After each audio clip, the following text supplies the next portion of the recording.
Hello all big pass லைவில் இப்போ கானா வினோதோட wife Bhagya, அதுக்கப்புறம் அவங்க 2 பசங்க வந்திருக்காங்க. ஸோ இவங்க வந்த உடனே வந்து கானா வினோதுக்கு வந்து டாஸ்க் கொடுத்துட்டாங்க. ஸோ அதுக்கப்புறமேட்டு டாஸ்க்லாம் முடிச்சு வந்து எல்லாருக்கிட்டையும் பேசிட்டு வந்த விஷயத்தை பற்றி சொல்கிறாங்க. இப்போது அரோராவை பற்றி தான் வந்து போட்டு உடச்சிருக்காங்க. நீ வந்து எப்படின்னு எனக்கு தெரியும், அதே மாதிரி உன் கூட பழகுறவங்களுக்கும் நீ வந்து எப்படி உன் மனசில் வந்து எதுவுமே இல்லை அந்த மாதிரிலாம் தெரியும்.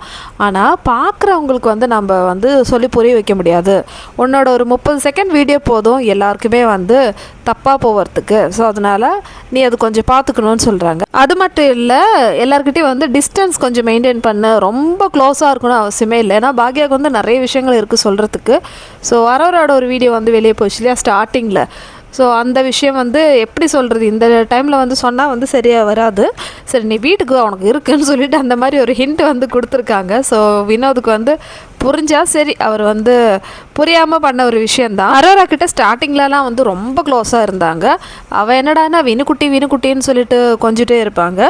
ஸோ அரோரா வந்து இது எல்லாமே யூஸ் பண்ணுறதுக்கு தான், வேறு எதுவுமே இல்லை. அரோராவுக்கு வந்து சும்மா இந்த மாதிரி ஜென்யூனாக ஒரு பாசம் நேசம் அது மாதிரிலாம் கிடையாது. அவளுக்கு வந்து கேமுக்காக யூஸ் பண்ணியிருக்காங்க வினோத்தை. கேமில் கொஞ்சம் ஃபோக்கஸ் ஆன பிறகு இப்போ எங்கே போச்சு வினுக்குட்டி, அந்த வினுக்குட்டி வரவே இல்லையே. இப்போல்லாம் வந்து நார்மலாக தானே பேசிகிட்ருக்காங்க, அந்த அளவுக்கு வந்து க்ளோஸும் இல்லை.